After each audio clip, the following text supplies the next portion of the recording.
हेमंत सरकार के पास 100 करोड़ का शीश महल बनाने के लिए तो वक्त है, लेकिन जब एक हजारीबाग की बच्ची के साथ इस तरह के कांड होता है तो उसका संज्ञान लेने की कोशिश फुर्सत नहीं है और वे आसाम में मशगूल रहते हैं। और एक अरविंद केजरीवाल के खिलाफ एक पूरी नैरेटिव गढ़ दी जाती है और नैरेटिव क्या होता है कि शीश महल बना रहे हैं। खर्च कितनी हुई थी? 52 करोड़। तमाम सीएम हाउस भाजपा के शब्दों में शीश महल का निर्माण हो रहा है। वो हो कहाँ रहा है? विपक्ष शासित राज्यों में हो रहा है। इसी झारखंड में भाजपा नैरेटिव खड़ा करती रही है कि पूरा का पूरा पैसा जो है वो मैया सम्मान योजना में चला जा रहा है, विधवा सम्मान की राशि नहीं मिल रही है। तो बड़ा सवाल यही है ना कि आदि हेमंत सरकार के पास पैसे नहीं है। इसी रांची में 3 ब्रिज आप देख लिए, ओवर ब्रिज। राधा कृष्ण किशोर भी कह रहे हैं, राधा कृष्ण किशोर लगातार कर रहे हैं कि मेरे पास पैसे की कमी नहीं है, लेकिन केंद्र सरकार के पास जो मेरा 1,36,000 करोड़ बकाया है वो पैसा मुझे मिलना चाहिए। सीएम हेमंत का जो चेहरा है पूरे देश में एक ट्राइबल पॉलिटिक्स में बहुत बड़ा हो गया है। नमस्कार, लाइव लगातार में आपका स्वागत है। एक बार फिर मैं हाजिर हूं अपने सहयोगी देवेंद्र जी के साथ।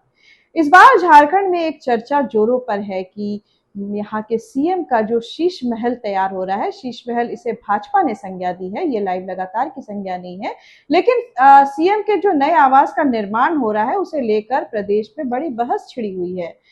बीजेपी के प्रदेश अध्यक्ष आदित्य साहू ने कहा है कि गरीब गुरबों के पैसे से ये शीश महल तैयार किया जा रहा है, जिसका वो कड़ा विरोध करते हैं। वहीं राफिया नाज ने भी इसके प्रति अपनी विरोध और नाराजगी दर्ज कराई है। इसके साथ ही वहीं जयराम महतो ने छात्रवृत्ति का मामला उठाते हुए कहा है कि स्टूडेंट्स को देने के लिए पैसे नहीं है, उनके स्कॉलरशिप्स के लिए पैसे नहीं है सरकार के पास, लेकिन ये भारी भरकम लागत से बनने वाले घर के लिए सरकार पैसा लुटा रही है। आज इसी बात पर हम चर्चा करेंगे देवेंद्र जी के साथ। तो देवेंद्र जी, आपका बहुत बहुत स्वागत है हमारे लाइव लगातार में।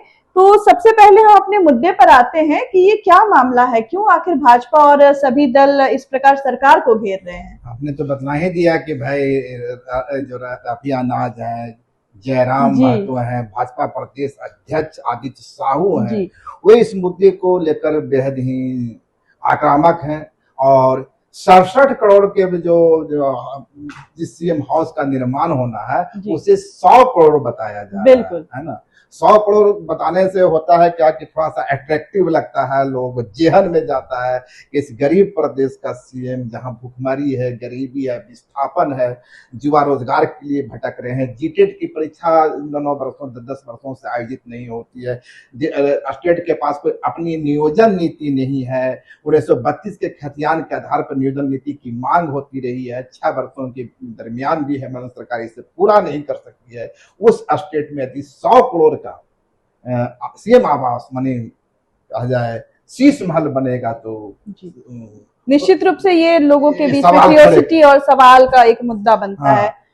तो मेरा सवाल बस यही है कि भाजपा एक इस निर्माण को लेकर इतना ज्यादा उग्र क्यों है? नहीं, भाजपा उग्र इसलिए है कि भाजपा समझती है कि ये 100 करोड़ के नैरेटिव को ले, मैं उसी मुद्दे पर आता, भाजपा समझती है कि 100 करोड़ के नैरेटिव को लेकर यदि हम आगे बढ़ेंगे तो झारखंड की सियासत में उसे एक मुद्दा मिलेगा। आपको याद होगा कि विधानसभा सत्र के दरमियान ही टाइगर जयराम महतो ने इस पर सवाल खड़े किए थे। टाइगर जयराम ने कहा था कि एक तरफ छात्रों को छात्रवृत्ति नहीं मिल रही, ओबीसी छात्रों को, और दूसरे तरफ जो है सरकार 100 करोड़ का अपना शीश महल बना रही है, फिजूल खर्ची है और ऐसा नहीं हो कि जनता के बीच राजनेताओं का विश्वास खत्म हो जाए। लोग ये इस बात पर सोचने लगे कि भाई हम इन लोगों को चुनते क्यों है। एक गंभीर इशारा जयराम महतो कर रहे थे।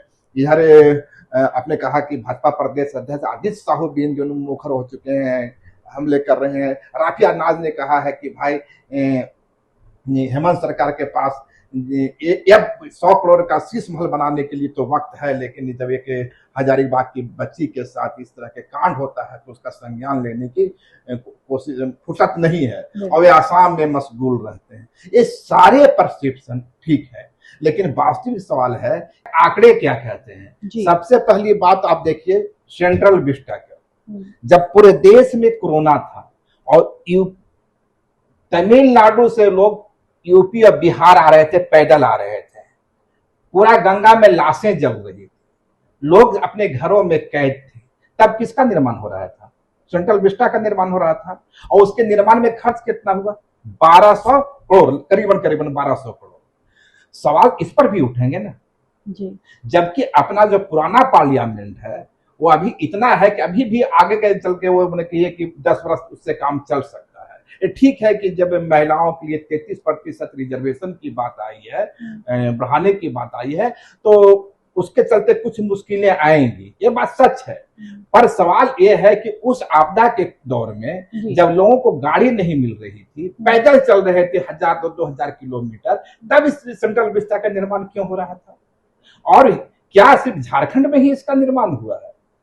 जगन मोहन रेड्डी आंध्र प्रदेश का जो शीश महल है, या जो मुख्यमंत्री आवास कहें हम लोग क्यों शीश महल कहें उसे, जगमोहन रेड्डी के दौर में बना था ऋषिकोटा पैलेस, उसके निर्माण पर खर्चा हुआ था 500 करोड़ जी। उसी पैलेस में अब चंद्रबाबू नायडू रह रहे हैं। सीएम हाउस बना तो कोई भी मुख्यमंत्री आएगा रहेगा। उसमें भी दावा किया गया था कि इटालियन मार्बल लगा, महंगे झूमर लगा, सोने के जड़े हुए दरवाजे लगे। कम से कम झारखंड में सोना का लगा हुआ दरवाजा तो नहीं लग रहा है। हाँ, कुछ लोग दरवाजा अभी भी दावा कर रहे हैं कि इटालियन मार्बल लगने वाला है, कुछ लोग दावा कर रहे हैं कि झूमर बहुत महंगा आने वाला है। ये बाद में देखा जाएगा कितना झूमर आता है, कितना इटालियन लगता है। तेलंगाना का प्रगति भवन मुख्यमंत्री चंद्रशेखर के रीज में बना था, और उसमें भी करीबन एक अच्छी खासी राशि खर्च हुई थी। एक चीज और है, दिल्ली शीश महल की कहानी दिल्ली से शुरू होती है, और एक अरविंद केजरीवाल के खिलाफ एक पूरी नैरेटिव गढ़ दी जाती है। और नैरेटिव क्या होता है कि शीश महल बना रहे हैं। खर्च कितनी हुई थी? 52 करोड़, जबकि भाजपा कहती है कि 171 करोड़। अब 52 करोड़ या 171 करोड़, ये तो ऑडिट में पता चल जाएगा, इसे छुपाया तो जा नहीं सकता है। और इसी शीश महल के नजरिए को, डिस्कोर्स को ले जाकर के उन्होंने दिल्ली का चुनाव जीत लिया। आप पूछ रहे हैं कि झारखंड में ऐसा क्यों हो रहा है, झारखंड में भाजपा इतनी आक्रामक क्यों है? जब शीश महल का डिस्कोर्स को खड़ा कर भाजपा दिल्ली जीत सकती है, लोगों तक ये मैसेज फैलाने में सफल हो सकती है कि तुम्हारा मुख्यमंत्री 100 करोड़ के आवास में रह रहा है, तो कोशिश झारखंड में क्यों नहीं करेगी जी? तो भाजपा अपनी कोशिश। सवाल ये भी है कि ये कोई निजी संपत्ति का तो निर्माण हो नहीं रहा है, ये सीएम आवास का निर्माण हो रहा है। आपने बिल्कुल ठीक इशारा किया। चाहे तो चंद्रशेखर रेड्डी निर्माण किए हो, या जगमोहन के चंद्रशेखर की ओर बनाया गया हो, या जगमोहन ने बनाया हो 500 करोड़ का आवास, क्या वह व्यक्तिगत संपत्ति थी?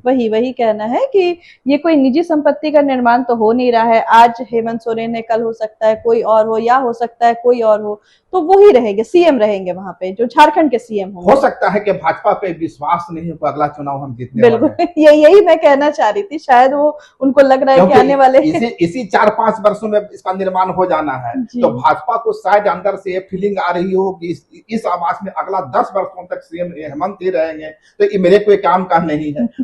मैं उस चीजों पर नहीं जाता। मेरा जो कहना है कि ये सारे निर्माण, चाहे जगमोहन रेड्डी हो, चाहे के चंद्रशेखर हो, चाहे अरविंद केजरीवाल हो, चाहे हेमंत सोरेन हो, ये जो तमाम सीएम हाउस भाजपा के शब्दों में शीश महल का निर्माण हो रहा है, वो हो कहाँ रहा है? विपक्ष शासित राज्यों में हो रहा है। भाजपा ये आरोप लगाती रही है कि विपक्ष शासित राज्यों के पास वो इकोनॉमिकल मैनेजमेंट नहीं, आर्थिक स्रोत को नया आर्थिक स्रोत वो ढूंढ नहीं पा रहे हैं। इसी झारखंड में भाजपा नैरेटिव खड़ा करती रही है कि पूरा का पूरा पैसा जो है वो मैया सम्मान योजना में चला जा रहा है, विधवा सम्मान की राशि नहीं मिल रही। तो बड़ा सवाल यही है ना कि यदि हेमंत सरकार के पास पैसे नहीं है, इसी रांची में 3 ब्रिज आप देख लिए, ओवर ब्रिज जी, ये निर्माण हुआ ना, और यदि शीश महल बन रहा है तो उसके लिए पैसे आ रहे हैं ना, तब तो आपको स्वीकार करना पड़ेगा कि भाई स्टेट मिशनरी जो है, झारखंड सरकार जो है, दूसरे जो विपक्ष की सरकारें हैं, चाहे जगमोहन रेड्डी अपने दौर में रहे हो, के चंद्रशेखर अपने दौर में रहे हो, वे लोग तमाम आलोचनाओं के बावजूद आर्थिक संसाधन को डेवलप कर रहे थे, रिसोर्सेज को लगा रहे थे, खड़ा कर रहे थे। वही कोशिश यहाँ के वित्त मंत्री फाइनेंस मिनिस्टर हैं, राधा कृष्ण किशोर भी कह रहे हैं, राधा कृष्ण किशोर लगातार कह रहे हैं कि मेरे पास पैसे की कमी नहीं है, लेकिन केंद्र सरकार के पास जो मेरा 1,36,000 करोड़ बकाया है वो पैसा मुझे मिलना चाहिए।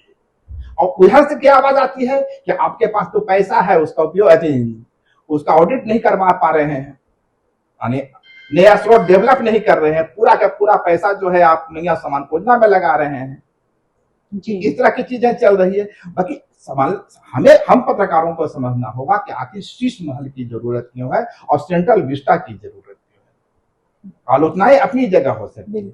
हमारा संसद भवन देश का प्रतिनिधित्व करता है, और जब वो मोदी जी का प्रतिनिधित्व नहीं करता, भाजपा का प्रतिनिधित्व नहीं करता, देश का प्रतिनिधित्व करता है, तो तमाम आलोचनाओं के बावजूद ये मान, ठीक है उसका निर्माण गलत टाइम में हो गया, सेंट्रल विस्टा नाम दिया गया, जब भाजपा स्वदेशी की बात करती है और नाम सेंट्रल विस्टा दिया जा रहा है, ये भी अपने आप में सवाल है। बावजूद इसके तो स्वीकार करना पड़ेगा ना कि आने वाले दिनों में जब हमारी इकोनॉमी बहुत तेजी से ग्रोथ हो रही है तो पूरी दुनिया के लोग आएंगे, 30%, 33% महिलाओं को आरक्षण दिया जाना है, उसके कारण चुनौतियां पैदा होंगी उनको एडजस्ट करने की बजाय लोकसभा में। तो इस विजन को लेकर के पीएम मोदी ने सेंट्रल विस्टा का निर्माण किया। अब उसे गलत कैसे ठहरा सकते हैं? वो ठीक है अपने जगह, वो 6 महीना टाला जा सकता था, साल भर टाला जा सकता था, 2 घंटा, वो ठीक है।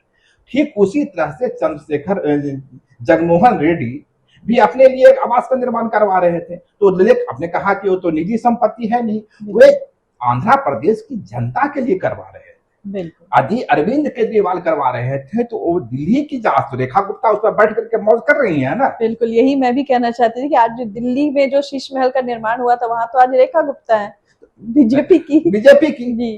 तो सीएम हेमंत भी देखिए, जो सीएम हाउस होता है उसमें भी देश दुनिया के लोग आते हैं, मिलने आते हैं, उनका सिक्योरिटी गार्ड होता है और सुरक्षा की तमाम जरूरतें होती है। तो उस हिसाब से 67 करोड़ कहा। एक चीज बताइए हमको, आप एक फ्लैट खरीदने जाते हैं रांची में, एक जो पॉश के इलाके हैं उसमें एक फ्लैट की कीमत कितनी है? कम से कम 1 से 1.5 करोड़। खर्च कितने हो रहे हैं? 67 करोड़। अरे मान लें कि 10% आगे या पीछे, जिस तरह भाजपा कह रही है 100 करोड़ होता है अमूमन। क्या भाजपा के इस नैरेटिव के पीछे कारण क्या है कि जब निर्माण शुरू होता है तो कई बार निर्माण में विलंब होता है, विलंब जब होता है तो चीजों के दाम बढ़ते हैं जी। आज जिस एस्टिमेट पे आप आकलन किए हैं, सड़ बढ़ेगा, सीमेंट बढ़ेगा, कीमत बढ़ेगी, तो चीजें बढ़ती है, घटती है। खैर 100 करोड़ का नैरेटिव को ही मान लें तो कितने उसमें फ्लैट बने? 50 या 60 ही फ्लैट न बने हैं जी। तो आप समझ सकते हैं। और बड़ा सवाल है कि क्या यह भी सवाल उठ रहा है कि क्या एक आदिवासी सीएम अपने लिए 67 करोड़ का मकान आवास बना रहा है, इसकी पीड़ा तो भाजपा को नहीं हो रही? ये सवाल भी उठने लगे हैं, सोशल मीडिया को खंगाले तो लोग पूछ रहे हैं कि भाजपा इतनी 67 करोड़ पर इतनी व्याकुल क्यों है? क्या इसलिए स्टेट का जो चीफ मिनिस्टर है वह आदिवासी है? आपको याद होगा कि कुछ दिन पहले, लोकसभा चुनाव के पहले नहीं, जिस वक्त सीएम हेमंत की गिरफ्तारी हो गई थी, एक पत्रकार होते थे, उन्होंने सवाल खड़ा किया था कि जंगल में रहने वाला आदिवासी इतनी महंगी कार में क्यों चल रहा है? निश्चित रूप से उनकी पीड़ा इस बात की होगी कि आदिवासी समुदाय से, ट्राइबल कम्युनिटी से आने वाला एक शख्स इतनी महंगी कारों में चल रहा है। आप बताइए हमें कि पूरे देश का कौन सा ऐसा सीएम है जो महंगी कारों में नहीं चलता है? ये सवाल सीएम हेमंत से ही जी। तो कहीं ना कहीं एक खुनस तो रहती है कि सीएम हेमंत का जो चेहरा है पूरे देश में एक ट्राइबल पॉलिटिक्स में बहुत बड़ा हो गया है। आप आसाम जाए, मिजोरम जाए, छत्तीसगढ़ जाए, ये तमाम जगहों पर ठीक है दूसरी सरकारें हैं, भाजपा की सरकारें हैं, कांग्रेस की सरकारें हैं, पर उस ट्राइबल कम्युनिटी से जब आप पूछते हैं कि तुम्हारा पसंदीदा चेहरा कौन है तो वो नजरें उठाता है हेमंत। तो पूरे देश में हेमंत सोरेन ट्राइबल कम्युनिटी का एक बड़ा चेहरा बने हैं। इस कारण भी इस नैरेटिव को गढ़ा जा रहा है। और नैरेटिव गढ़ा क्यों नहीं जाए? आप भी तो नैरेटिव गढ़ते हैं, सत्ता पक्ष में होता है वो भी तो नैरेटिव गढ़ता है। तो भाजपा भी अपने नैरेटिव गढ़ रही है, वो भी कोशिश कर रही है कि जिस तरह दिल्ली में 100 करोड़ का बंगला का सवाल खड़ा करके अरविंद केजरीवाल के किले को ध्वस्त कर दिया गया, और अच्छा झारखंड में करने एक कोशिश है उनकी। जी। ये कोशिश कितनी सफल होगी, कितने फले फूलेगी, ये तो 2029 में पता चल जाएगा। फिलहाल स्थिति यह है, जैसा कि मैंने आपको कहा कि हर राज्य की अपनी जरूरतें होती हैं। निश्चित रूप से झारखंड की भी जरूरत थी, एक संसद एक सीएम हाउस का निर्माण जरूरी था, ताकि हम और आप जैसे पत्रकार भी यदि जाएं वहां तो कम से कम सुख चैन मिल सके। बिल्कुल। साथ ही सवाल उठता है कि जयराम ने छात्रवृत्ति का सवाल उठाया है, ये अपनी जगह कहाँ स्टैंड करते हैं? जयराम मत तो भी विपक्ष की आवाज है ना भाई, विपक्ष की आवाज झारखंड में सबसे अधिक, भाजपा से तुलना करें तो, या जो प्रमुख विपक्षी पार्टी है जिसके इक्कीस विधायक हैं, बावजूद इसके विधानसभा के अंदर विधानसभा के बाहर विपक्ष की आवाज कौन बनता है? नियोजन का सवाल कौन उठाते हैं? जयराम महतो उठाते हैं। छात्रवृत्ति, ओबीसी छात्रवृत्ति का सवाल कौन होता है? जयराम महतो उठाते हैं। महिलाओं के लिए जो दूसरे मुद्दे आते हैं उसका सवाल जयराम महतो उठाते हैं। रोजगार का मुद्दा जयराम महतो उठाते हैं। विस्थापन का मुद्दा जयराम महतो उठाते हैं। कोयलांचल में कोयले की लूट का मुद्दा जयराम महतो उठाते हैं और बहुत मुखरता से उठाते हैं। तो जयराम महतो से आशा क्यों करते हैं आप कि 67 करोड़ का बंगला बने या 100 करोड़ का बंगला बने, जयराम महतो खुश हो जाएंगे?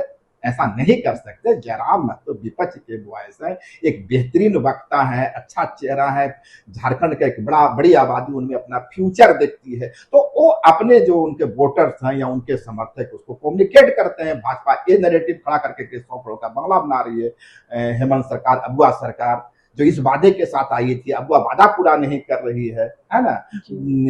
झारखंड में अपराध का ग्राफ बढ़ रहा है, महिलाओं से रेप हो रही है, रेप कैपिटल बनता जा रहा है। आज ही उन्होंने कहा कि गिरिडीह जो कल्पना सोरेन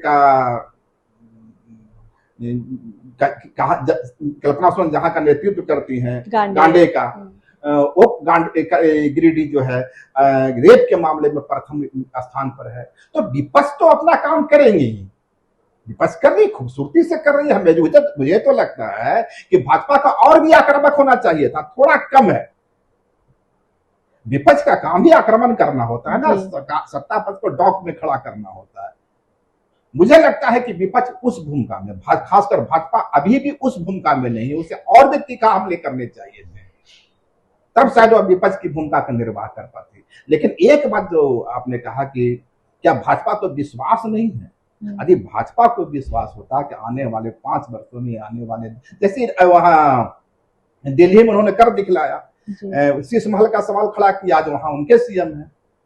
यदि भाजपा को विश्वास होता कि शीश महल का एक नैरेटिव खड़ा करके हम इस किले को ध्वस्त कर देंगे, तो शायद वे इसका विरोध नहीं करते। उसे लगता कि ठीक है, बनाओ महल, आने वाले तो हम ही।